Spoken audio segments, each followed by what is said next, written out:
It began as a quiet Tuesday morning, the kind of morning where people hurried to work, half awake and clutching coffee cups, more concerned about traffic than anything else. The sky was clear in most parts of the world. The news was its usual blend of politics and celebrity stories, and no one suspected that before noon, life on Earth would change. At first, it was a shimmer in the upper atmosphere, small points of light drifting together like motes of dust in sunlight. Commercial pilots reported strange reflections on their instruments. Amateur astronomers, gazing through telescopes in their backyards, adjusted their focus again and again, convinced they were seeing glitches. But then the dots grew, brightening until they could be seen even in the daylight, clustered like a handful of silver marbles tossed into the blue. Air traffic control stations lit up with chatter. Governments scrambled to determine if the phenomenon was natural or artificial. In coastal cities, people stepped out of office buildings and coffee shops, shading their eyes to watch the strange display overhead. Then, without warning, the formation moved. The silver marbles elongated, reshaped, and unfurled gleaming structures that caught the sunlight in dazzling flashes. They weren't satellites. They weren't aircraft. They were ships, dozens of them, sleek and symmetrical, with surfaces that seemed to ripple like liquid metal. Their movements were precise, every turn and shift in perfect unison, like a school of fish gliding through the ocean. Within minutes, the ships arranged themselves in a slow arc around the planet. The sudden scale of it hit home. This was not a small group of visitors. This was an arrival large enough to surround the entire world.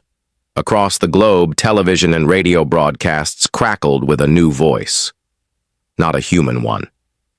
It was calm, melodic, layered with tones that seemed to resonate in the chest. The words were in every language at once, each listener hearing it in their own tongue as if the speaker were standing beside them. People of Earth, the voice said, "We are the Galactic Concord. We come to you in urgency. A great danger approaches your world. We are here to protect you." The streets fell silent. Phones froze in people's hands. The voice continued, explaining that something called the Pale Maw was on a trajectory toward the solar system. It was described not as a fleet or an army, but as a single entity, vast beyond measure, older than recorded history, and known for consuming planets whole. The Conquered claimed they had fought the Pale Maw before, sometimes holding it back, sometimes failing. But they had never encountered a world as exposed as Earth. No defense grid, no planetary shield, no starship fleet large enough to mount a meaningful resistance. By the time the broadcast ended, governments were already holding emergency meetings. News anchors spoke in hurried tones. Social media exploded with every possible reaction, from fear and awe to disbelief and humor. But something strange happened. The mood did not tip into panic. Instead, the most common reaction was curiosity. Some laughed nervously. Others rolled their eyes. Memes appeared within the hour. Images of cats in cardboard armor, slogans like, "Bring it on," and videos of history teachers explaining how humans had survived ice ages, pandemics, and global wars without anyone coming to save them. When Starbound, the Conquered's first envoy ship, descended over Geneva, cameras were already in position. The alien craft hovered silently, a disk of shining alloy, before lowering to the ground on beams of soft blue light. A section of its surface dissolved into an opening, and 3 tall figures emerged, draped in flowing robes that shimmered with faint, shifting patterns. Their features were elegant, their expressions grave. They expected cheers of relief. They expected tears of gratitude. Instead, the crowd stood watching them in polite silence, waiting for the explanation to continue. And when one reporter finally called out, his voice carried the question that would echo across every headline for the next week. From who? The aliens hesitated. And in that hesitation, the humans smiled. The alien envoys were led into the United Nations headquarters in Geneva beneath the watchful gaze of cameras and armed security. Every seat in the main assembly hall was filled. Representatives from nearly every nation, military commanders, scientists, and observers packed shoulder to shoulder. The air was heavy with anticipation, but not fear. Instead, there was a strange undercurrent of skepticism, as though the audience had been invited to a presentation they weren't entirely convinced they needed. The three alien envoys moved with a slow grace, each step deliberate. Their robes shifted like woven light, and their tall frames seemed designed for a world with gentler gravity. Their faces were elongated and symmetrical, with luminous eyes that seemed to take in every detail. The one in the center, clearly. The leader spoke in the same resonant voice the world had heard earlier. "We are the conquered," it began. "Our purpose is the safeguarding of sentient worlds from extinction. We have come because your world is in peril."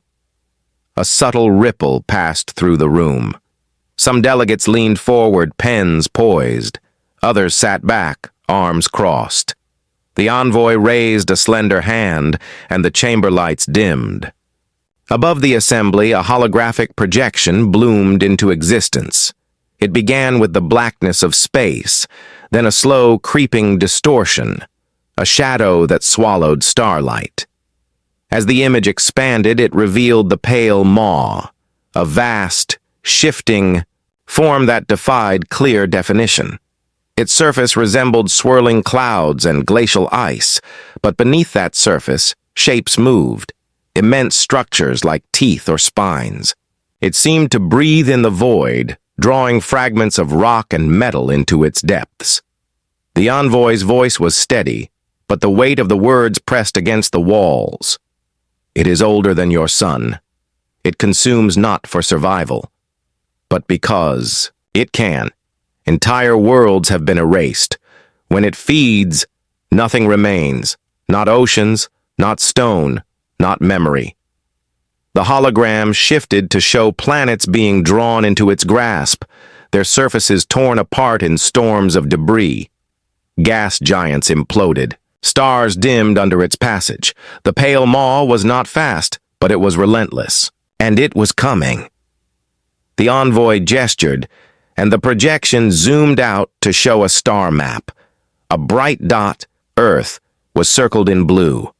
A growing arc of darkness marked the maw's approach. At its present course, it will enter your system in 7 of your years. Without intervention, Earth will not survive. A murmur of voices filled the chamber. Some delegates whispered into earpieces, relaying the information to capitals. Others exchanged looks, weighing the credibility of what they were seeing. The envoy continued. "We have faced it before. We have lost worlds to it. But with your cooperation, we can protect you. We will deploy planetary shields. We will station fleets in your orbit. We will—" The voice faltered for the first time as a hand went up in the human delegation. Admiral Reyes, in dark naval uniform, rose from his seat. His tone was polite, but his words cut cleanly through the room. "Thank you for the warning," Reyes said. "But tell me, how exactly do you think we've survived this long without you?" The envoy blinked, clearly unprepared for the question. Reyes continued, voice steady. "We've faced extinction more times than I can count. Supervolcanoes, ice ages, plagues, asteroids the size of mountains, entire wars that nearly burned. The planet clean, and every time we didn't have anyone coming to protect us, we survived anyway." Some delegates nodded in agreement. A few smiled faintly. The aliens glanced at one another, the patterns on their robes shifting in restless waves. "This is different," the envoy insisted. "The pale maw cannot be fought by a world alone." Reyes sat back down. "Maybe not by most worlds." The silence that followed was not the silence of fear. It was the silence of a room full of people who had just been told the rules of a game they had no intention of playing by. The meeting in the United Nations Hall did not disperse quickly. The alien envoys remained at their table, hands folded, luminous eyes fixed on the human delegation as if studying a curious specimen. The projection of the pale maw still hung in the air, rotating slowly above the assembly like a silent warning. Admiral Reyes didn't look at it. He had seen enough. He leaned forward, resting his forearms on the polished table, and spoke with the calm authority of someone who had faced storms before. "You need to understand something," he began. "Earth has never been a safe place. We didn't evolve on a peaceful world. We came from a planet that throws disasters at us like clockwork." A few in the audience shifted in their seats, sensing where he was going. Reyes gestured lightly. "Toward the hologram. You call this thing unstoppable. Maybe it is. But you're talking to a species that's been living on the knife's edge since the beginning. Ice ages tried to bury us. They didn't. Volcanoes darkened the sky for years. We learned to grow food anyway. The Black Death killed a third of our people, and we came back stronger. We've been through meteors, superstorms, and our own wars that could have ended it all. And we're still here." The lead envoy tilted its head, as though weighing his words. "You speak as though survival is your defining trait." Reyes gave a small, almost amused smile. "It's more than that. We don't just survive, we adapt, and we learn faster than anyone expects. Every time we're hit, we come back with better tools and sharper ideas. We've had to. No one else was coming to save us." A murmur of approval ran through the human delegation. It wasn't boastful. It was simply the truth spoken plainly. One of the other envoys leaned forward. "The Pale Maw is not a storm or a plague. It is a willful force, a predator. Your weapons are primitive compared to the fleets of the Concord. You lack the scale to face it alone." "Primitive," Reyes repeated, still in that even tone. "You see old metals and chemical propellants and think we're behind, but you're forgetting something.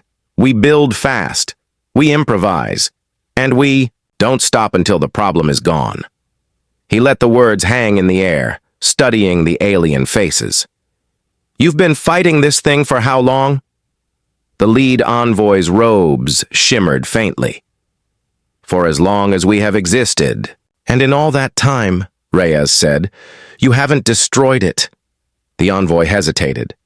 "We have contained it." "That's not the same thing," Reyes replied. The room went quiet. Delegates exchanged glances, some amused, others uneasy. The aliens looked as though they'd just been told their most reliable weapon might not be as impressive as they believed. Reyes sat back, his point made. But then he added, "Look, I'm not saying we don't appreciate the warning. We do. 7 years isn't much time, but it's more than we usually get. What I am saying is this: don't expect us to stand back while someone else fights our battles. That's not who we are." The envoy's luminous eyes flickered in a way that might have been the alien equivalent of surprise. They had expected negotiation, perhaps hesitation, maybe even quiet submission. Instead, they were met with a species that heard the words planetary, extinction, and responded with something dangerously close to curiosity. In the gallery above, journalists were scribbling furiously, already shaping headlines. The tone would vary depending on the outlet. Some would call it reckless bravado, others would hail it as classic human determination, but all would agree on one thing. The conversation had shifted. The Conquered had come to protect Earth. Now, they weren't entirely sure Earth wanted to be protected at all. The Concord envoys requested a private session the following day, claiming they had a demonstration that would clarify the scope of the threat. No one in the human delegation objected. Whatever they had in mind, it would be worth seeing, even if only to better understand the aliens' methods. The demonstration chamber was one of the largest in the United Nations complex, with a ceiling high enough to hold an indoor blimp and a floor wide enough to host a soccer match. Rows of diplomats, military officers, scientists, and journalists filled the seats. The envoys stood at the center of the open floor, their long sleeves drifting like silk in an unseen breeze. Without preamble, the lead envoy raised a hand. A sphere of light appeared above them, quickly expanding into a fully immersive holographic projection. The walls of the chamber seemed to vanish, replaced by the deep black of space. At first, the view was tranquil. Earth hung below, its blue oceans and white clouds glittering in sunlight. Then, from the far side of the holographic solar system, a distortion appeared. It was subtle at first, like heat rising from asphalt. But as it grew, the distortion deepened into a twisting, shimmering wound in space itself. From that wound emerged the pale maw. The scale was staggering. It blotted out stars as it moved, its surface churning like storm clouds lit from within by pale lightning. The structures within, spine-like ridges, jagged arcs, shifted with the slow inevitability of glaciers. It had no visible mouth, yet the space around it seemed to stretch inward, pulling debris from millions of kilometers away into its grasp. Gas from distant planets streamed toward it, spiraling into nothingness. Asteroids shattered as they were drawn in, reduced to dust before crossing whatever invisible boundary marked its hunger. The perspective shifted, zooming toward Earth. The pale maw did not rush. It advanced with the patient certainty of a tide rolling toward the shore. As it approached, the planet's skies darkened. In the projection, oceans boiled in seconds. Mountain ranges collapsed under violent quakes. The air itself tore away, leaving a barren, silent sphere. The chamber filled with a soft gasp from a few spectators. The hologram lingered on the lifeless Earth for a moment, before fading to black. The lead envoy lowered their hand. "This is not a dramatization," they said. "This is a record, reconstructed from the fall of Saren IV. Their world was larger than yours, their defenses more advanced. They lasted 4 minutes. For a moment, there was silence. The envoys seemed to expect it would be followed by cries of fear, urgent pleas for assistance, and the signing of whatever treaties they offered. That didn't happen. Instead, a rustle passed through the crowd, people leaning toward each other whispering, not in panic, but in analysis. On the human side of the chamber, military officers were already murmuring about firing ranges, planetary defense grids, and exotic weapon yields. Engineers were sketching on tablets. One young researcher in the back row started calculating the energy requirements for accelerating projectiles to near light speeds. The first to break the quiet was Dr. Lang, a physicist from the European Space Agency. "You said they lasted, 4 minutes," she said, her tone thoughtful rather than fearful. "How much time did they spend preparing for the encounter?" The envoy tilted their head. "Decades," Lang nodded slowly. "All right. Then 7 years should be more than enough for us." The aliens exchanged glances, the shifting light on their robes betraying agitation. They had shown the humans the most frightening image in their archives, and instead of retreating into dependence, Earth's representatives seemed energized. Admiral Reyes leaned back in his chair, arms crossed, watching the engineers scribble. "You see?" he said quietly to the lead envoy.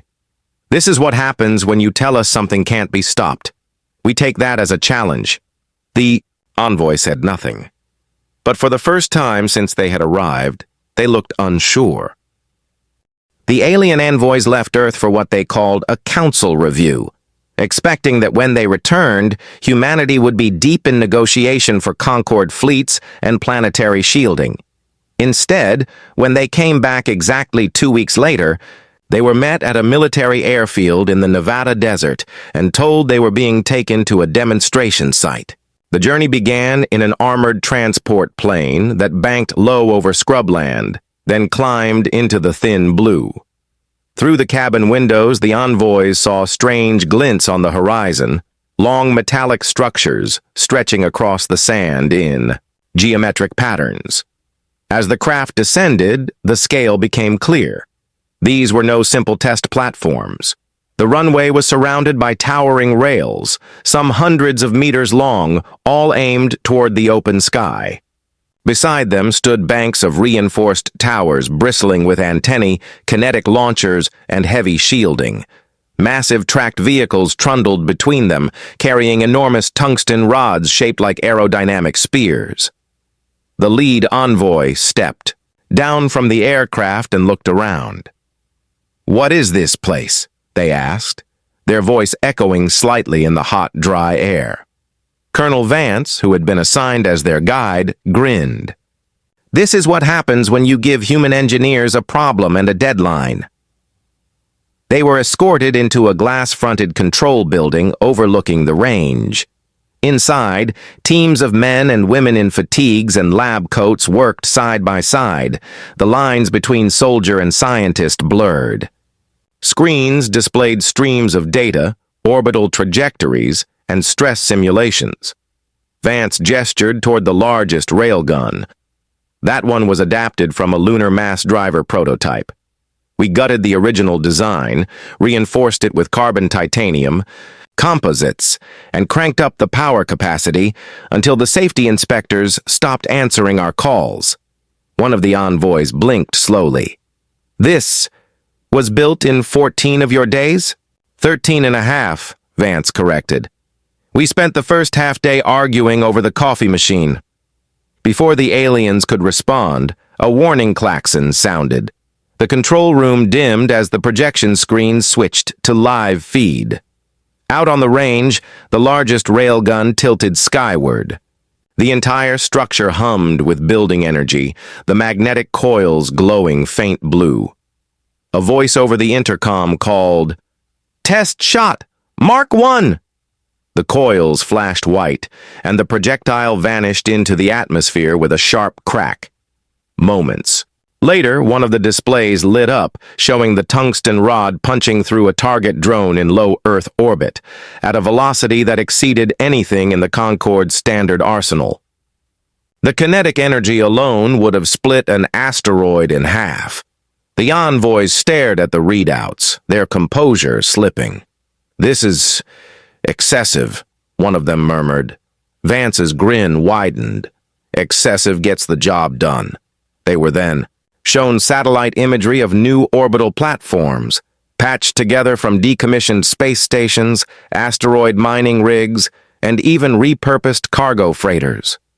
Each one was bristling with improvised weapon systems, missile pods, focused microwave emitters, and gravity assist launchers designed to fling payloads with terrifying precision. The lead envoy turned to Admiral Reyes, who had arrived quietly during the demonstration. "Why build this when the Concorde's fleet can defend you?" Reyes answered without hesitation. "Because we're not planning to watch from behind you. We're planning to fight alongside you, and if that thing comes into our neighborhood, we're going to make sure it never leaves." The envoys exchanged a look, a silent communication passing between them.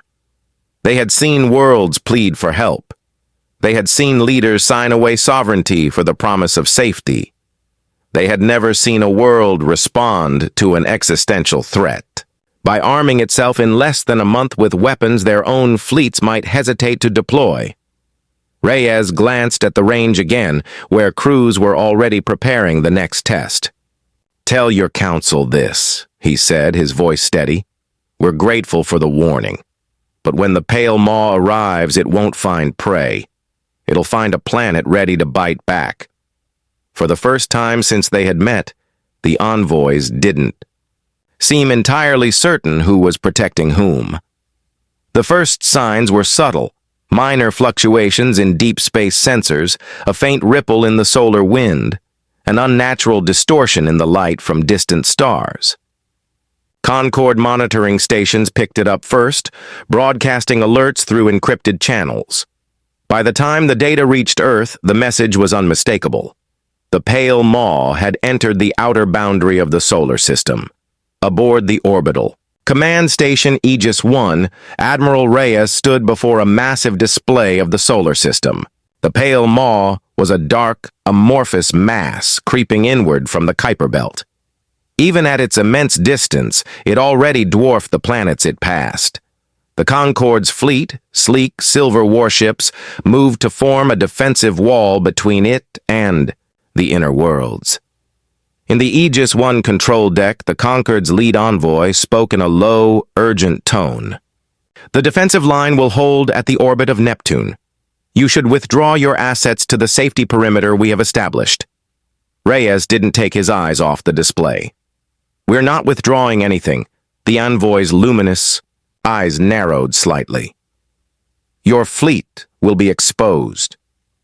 That's the idea, Reyes replied. Moments later, Earth's own ships began to move. They weren't graceful like the Concorde vessels. Most looked like industrial machines welded together, in shipyards that had been working triple shifts for years. Some were converted asteroid miners, their hulls reinforced with thick armor plates. Others were purpose-built kinetic platforms, little more than engines, targeting systems, and launch rails.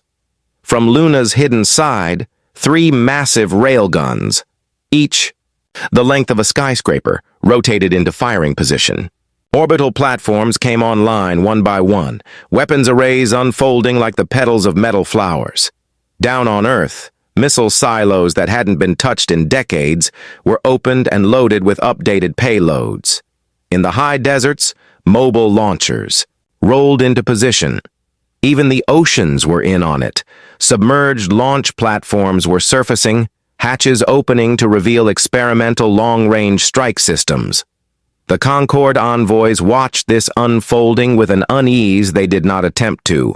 "Hide. This is reckless," one muttered. Reyes shook his head. "No.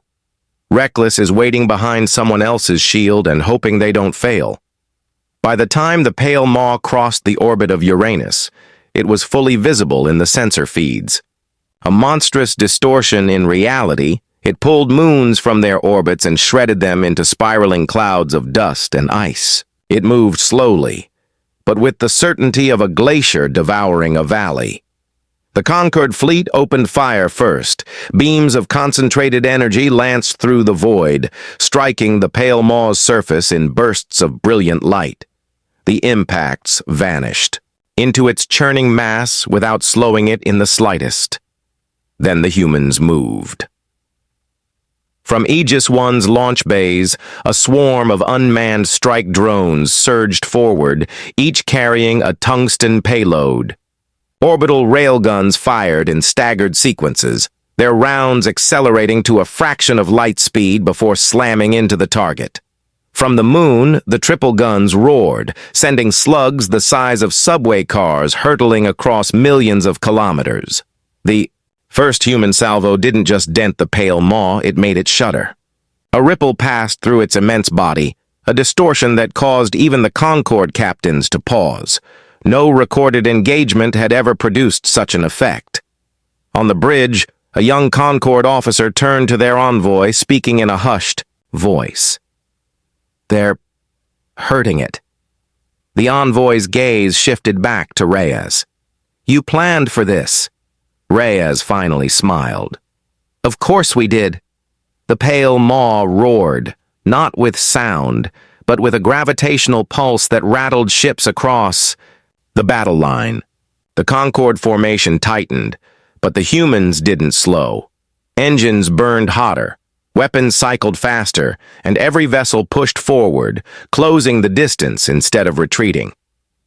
For the first time in the Concorde's long history, a defending world was not waiting to be saved. It was charging headlong into the dark. The battle line fractured into chaos the moment the pale maw reacted. A gravitational surge rippled outward from its vast form, bending light and flinging smaller ships off course. Concorde vessels scrambled to maintain formation, their silver hulls twisting against the invisible tide. Several were dragged closer to the pale maw's surface, their engines screaming as they fought to break free. Human ships didn't try to resist the pull. They used it. Reyes's voice rang out over the fleet-wide channel. "All units, adjust. Trajectory. Let the pull accelerate you, then fire on my mark."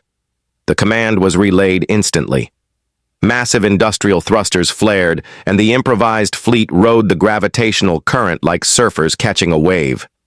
Orbital platforms aligned their launch rails with the shifting target, computing new vectors in real time. From the moon, the triple railguns fired again. The slugs vanished into the void, covering millions of kilometers in seconds. At the same moment, swarms of strike drones ignited their engines and dove directly toward the Pale Maw's ridged surface, their payloads armed for detonation on contact. The Concorde ships continued their energy barrages, but their firepower barely dented the Pale Maw's outer layers. In contrast, when the first tungsten rod from Luna struck, the impact was different, violent. A section of the Pale Maw's surface erupted outward in a spray of luminous fragments, the first tangible damage the creature had shown in recorded history. The alien envoys aboard Aegis 1 stared at the tactical display. "You have found a weakness," one whispered. Reyes didn't look up. "We found something we can hit hard enough to matter. All units," he said into the comm, "target structural ridges.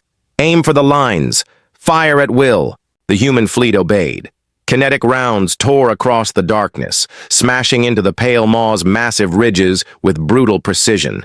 Strike drones slammed into gaps in the surface, detonating with bursts of plasma and molten metal.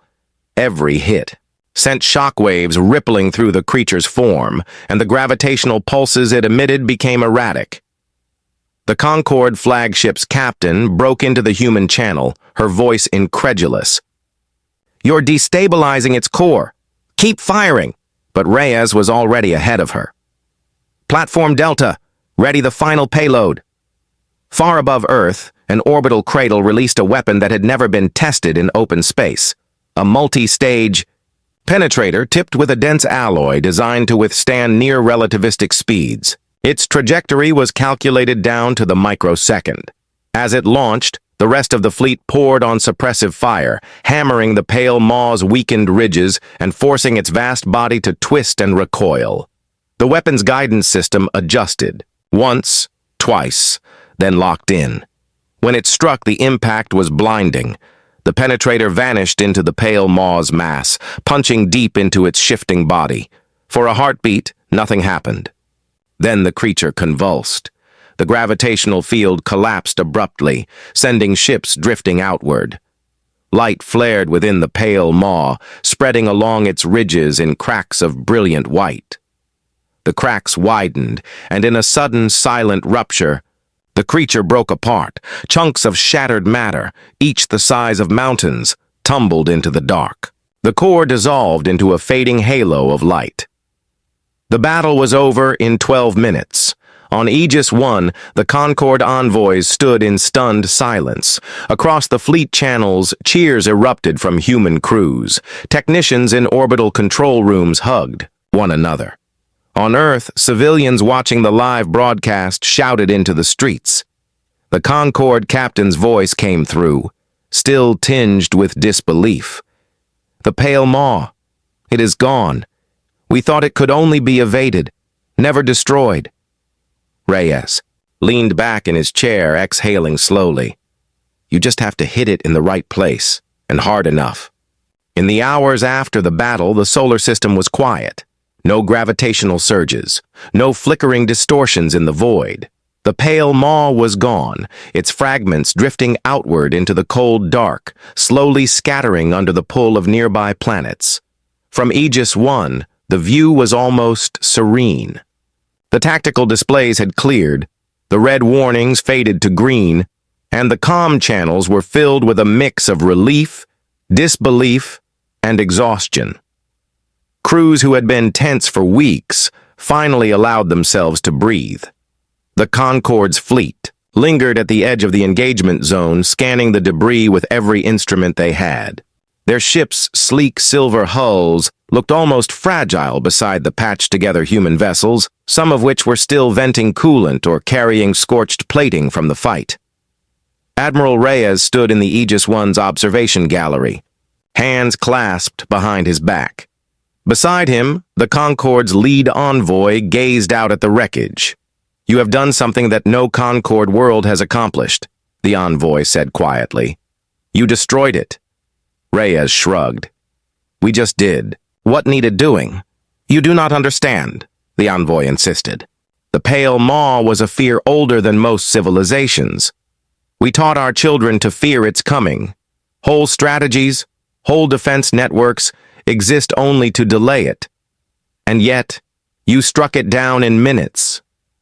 Reyes turned to look at them. Maybe that's the problem. You've been teaching yourselves to hide from it instead of figuring out how to end it. The envoy didn't answer right away. Instead, they studied the human fleet as tugs began to tow damaged ships toward repair stations. The Council will not believe this. They will call it luck. Then let them, Reyes said, a faint smile on his lips. It keeps expectations manageable. Later that day, a joint transmission was sent from Aegis 1 to every Concord relay station and every open Earth channel. The message was brief. The Pale Maw had been neutralized. The solar system was secure. No further Concord intervention was required. The human portion of the message ended with a single line. Thanks for the warning. It spread quickly, repeated in dozens of languages, turned into banners and headlines across Earth's networks. For some, it was a proud statement of independence. For others, it was the most understated victory speech in history. In conquered space, the reaction was different. On worlds that had only ever seen the Pale Maw as an unstoppable shadow, the name Earth began to carry a new weight. Strategists replayed battle footage frame by frame, trying to understand the humans' methods. Shipwrights marveled at the speed of their construction, the raw power of their kinetic weapons. Military councils whispered about the value and the danger of having such a species in the galaxy. For the first time in generations, the fear of the Pale Maw was replaced by a different uncertainty. What might humanity do next? On Earth, life began returning to its rhythms. Repairs were underway, and the vast industrial push that had armed the planet was being shifted toward rebuilding. But there was a subtle change in how people walked, in the way they talked to each other, and in the quiet confidence that now colored their view of the stars. In a quiet moment aboard Aegis 1, Reyes stood alone, looking out at the deep black. Beyond Mars, the Pale Maw's remains were already invisible to the naked eye. He knew the Concord would return, not with warnings this time, but with offers, alliances, trades, maybe even pleas for cooperation in other conflicts. He didn't know how many of those offers humanity would accept. But he did know one thing, with certainty. If the galaxy ever came knocking again, they would not find a frightened, vulnerable world. They would find the same thing the Pale Maw had found, a planet ready to fight back,